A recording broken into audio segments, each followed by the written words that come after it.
अक्षरमहं पुरुषोत्तम दासोस्मि। अक्षर एवो हूँ पुरुषोत्तमનો દાસ છું। अक्षरम् अहं पुरुषोत्तम दासोऽस्मि।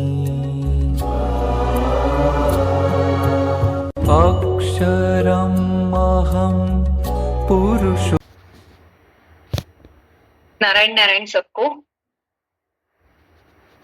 ये वचनामृत जो रहते हैं उसमें से स्वयं नारायण ने अपने स्वमुख से क्या बातें कही है वो मैं बताना चाहूंगी कि व्यक्ति सुखी कब होता है, मनुष्य जीवन में भी और मनुष्य जीवन के बाद भी। उसके पहले मैं बताना चाहूंगी कि हमने जो नियम तो ले रखे हैं चातुर्मास के, लेकिन श्रावण मास के लिए हम 26 तारीख से और एक नया नियम लेने वाले हैं, जो हर रोज आपको सुबह में जो सत्संग दीक्षा का श्लोक मैं शेयर करती हूँ, उसके बाद ये नियम आएगा। वो 24 घंटे का नियम रहेगा और वो रोज नया नियम एक आ जाएगा। तो जिन्होंने भी अभी तक कोई भी नियम नहीं लिए हैं या नियम लिए भी है, लेकिन फिर भी ये नियम जितना हो सके उतना अगर आप पूरे दिन के लिए फॉलो करेंगे, आचरण में लाएंगे वो नियम, तो आपका जीवन बहुत बड़े परसेंटेज से परिवर्तित हो जाएगा। तो ये नियम हमें 24 घंटे का ही फॉलो करना है। उसमें लिखा जाएगा 26 तारीख से हमें रोज एक नया नियम लेना है, जो बड़ी अमावस है उस दिन से। अभी ये नियम लेने से क्या फायदे हैं? धीरे धीरे हमारा आचरण, हमारा स्वभाव, हमारे संस्कार, हमारी आदतों में धीरे धीरे परिवर्तन आता है। तो स्वयं नारायण जब वचनामृत में बताते हैं कि मनुष्य को सुखी किस प्रकार होता है, यहाँ ये जीवन में या फिर अपने आने वाले जीवन में, तो 6 बातें बताई है कि अगर उसके ऊपर हमारा नियंत्रण है, हम उसके ऊपर काम करते हैं, तो हमारा ये जीवन तो सार्थक होना ही होना है, लेकिन आगे का भी जीवन हमारा सार्थक होता है। तो वो 6 बातें क्या है? द्रव्य में आसक्ति, ये हमें बहुत दुखी करती है, लोभ जिसको बोलते हैं। स्त्री या पुरुष में बहुत बड़ी आसक्ति की अगर मैं गलत तरीके से नहीं हूं बट फिर भी मुझे पूरा दिन स्त्रियों का सहवास में बैठ के बातें करनी है, या पुरुष के साथ मेरे आज जो पुरुष मित्र स्त्री मित्र बनने शुरू हो गए हैं, उसके प्रति हमारी आसक्ति। तीसरा है जीवा के प्रति आसक्ति, रसास्वाद के प्रति। भोजन में हमें अगर कुछ भी 19-20 है तो उसके ऊपर हमारी जो आसक्ति है। तो ये जो नियम है वो हमें ये चातुर्मास में धीरे धीरे उस सब में अवेयर करते हैं, जागरूकता ला रहे हैं।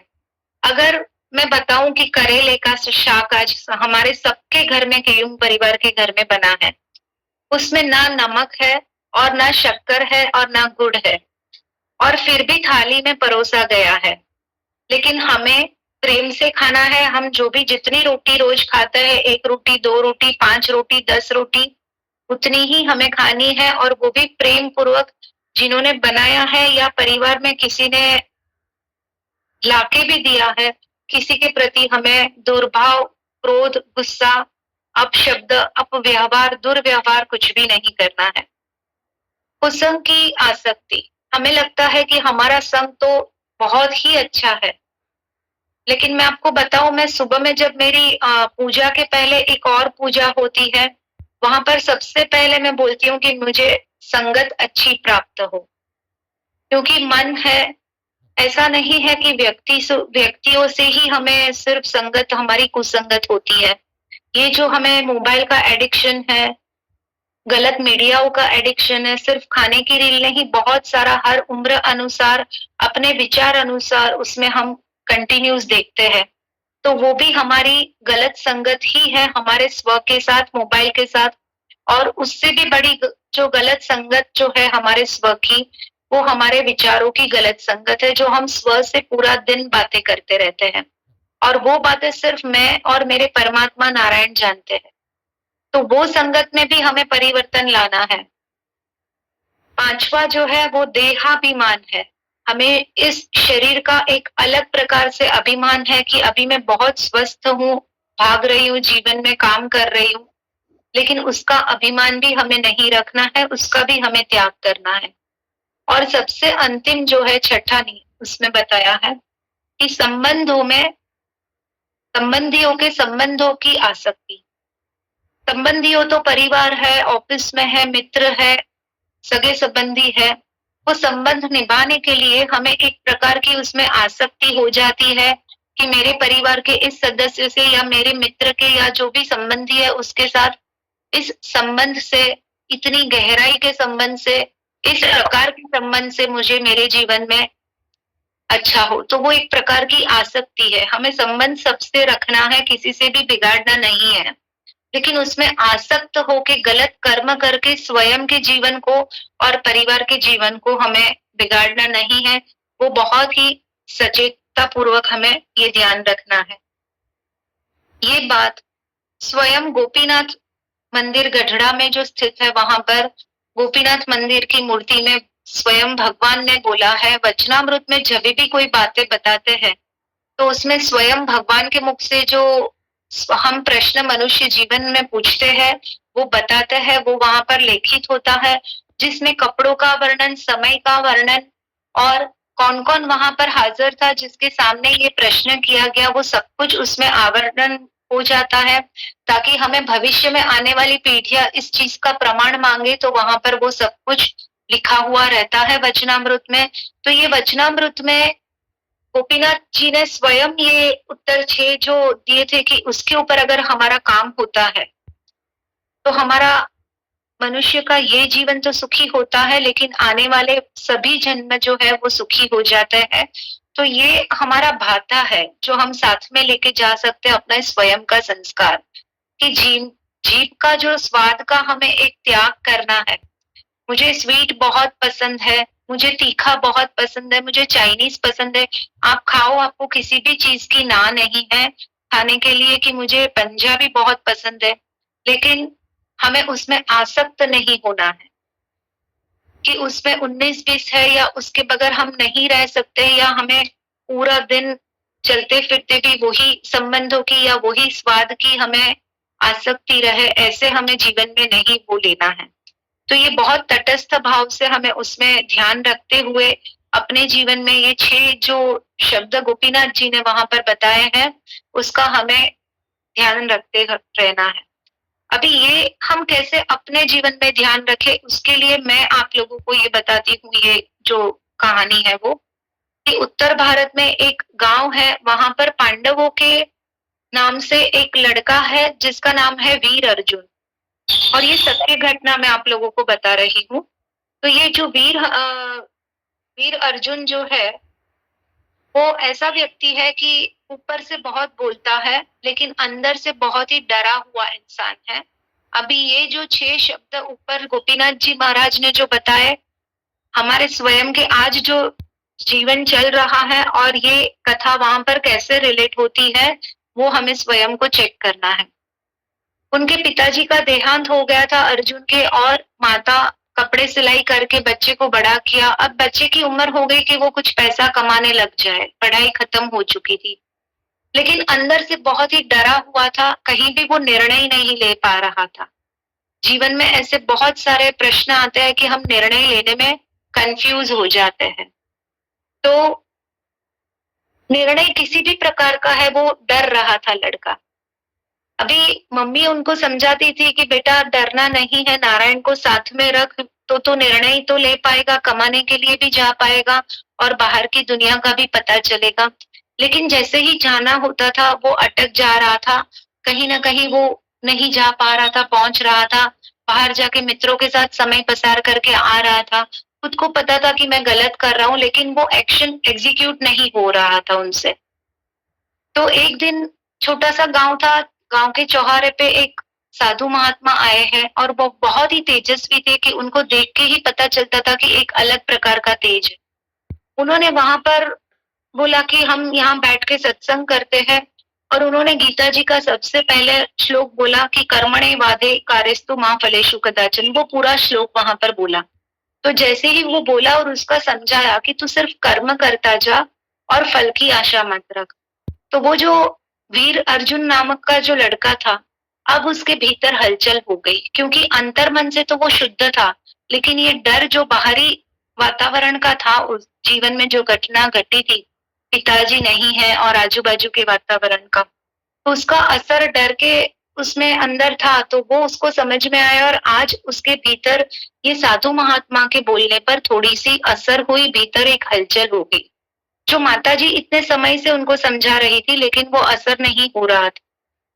अभी उन्होंने खुद स्वयं घर पे जाके खुद के साथ बातें की, तब पता चला कि मैं रोज ही फल की आशा करता हूँ कि मैं पैसे कमाने जाऊंगा, लेकिन अगर मुझे पैसा नहीं मिला तो, मैंने सही तरीके से मेरे ऑफिस में काम नहीं किया तो, मैंने इसके साथ व्यवहार अच्छे से नहीं किया, दुर्व्यवहार हो गया तो, गुस्से में अगर मैं कुछ बोल गया तो, मैं हर जगह पर फल की ही आशा कर रहा हूँ। तो ये फल की आशा न करते हुए यहाँ पर उनको साधु जी ने बताया कि कर्म करते जा। तो ये जो माताजी उनकी बड़ा किया है पुत्र को, वो भी वो समझा रही थी, लेकिन पिताजी न होने के कारण वो बालक में वो स्वीकार्य नहीं हो रहा था कि मेरी माता मुझे बोल रही है कि दुनिया का सामना करना है, अगर काम पे जाना है, ऑफिस पे जाना है, तो हमें अंदर का जो भीतर का डर है वो निकालना है। वो गीता के इस श्लोक ने उसके भीतर चहल पहल मचा दी और वो दूसरे दिन से काम पे चलना शुरू हो गया। और जैसे ही वो काम पे गया तो उसका कॉन्फिडेंस और बढ़ता गया और उसका जीवन परिवर्तित हो गया। यहाँ हम डर की बात कर रहे हैं, अभी हमें जो करनी है बात की विश्वास की।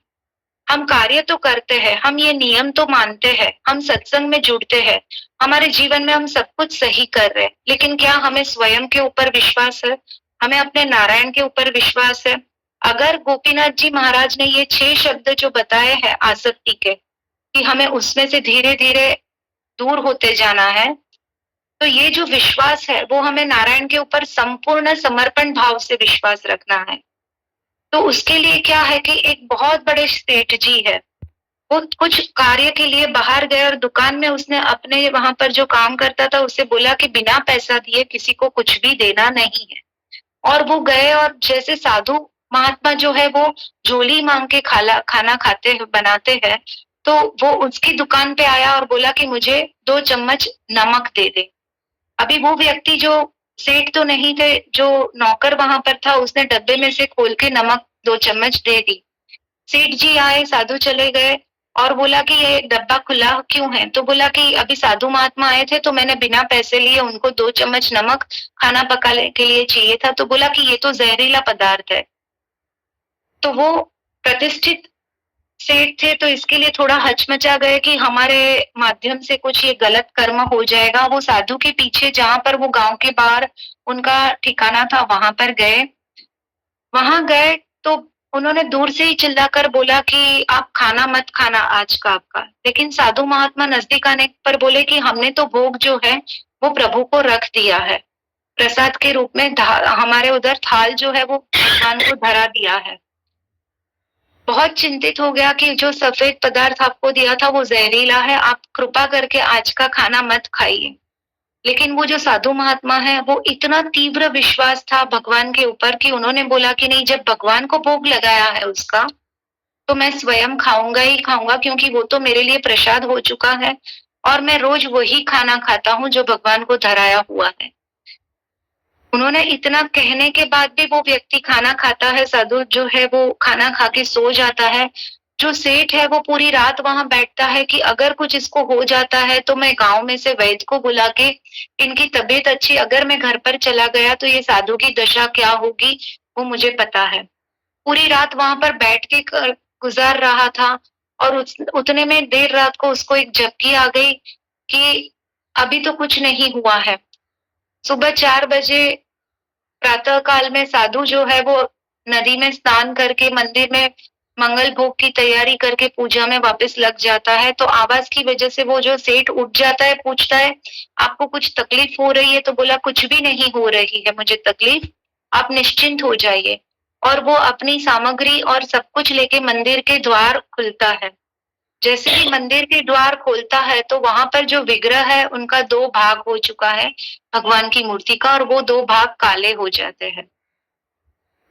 तो भगवान भक्त का स्वयं वो जो है जहर पी लेते हैं और स्वयं मूर्ति वहां पर टुकड़ा दो भाग होके हो जाती है। तो हम जो कार्य कर रहे हैं उसमें हमें कितना प्रतिशत नारायण के ऊपर भरोसा है, भरोसा अलग बात है, विश्वास अलग बात है और समर्पण अलग बात है। तो अगर हमें विश्वास है अपने नारायण के ऊपर, अपने स्वयं के ऊपर, अपने स्वयं के भीतर जो नारायण बैठा है हमारे आत्मा के अंदर, उसके ऊपर अगर हमें भरोसा है तो हमें कोई भी परिस्थिति जीवन में आ जाती है।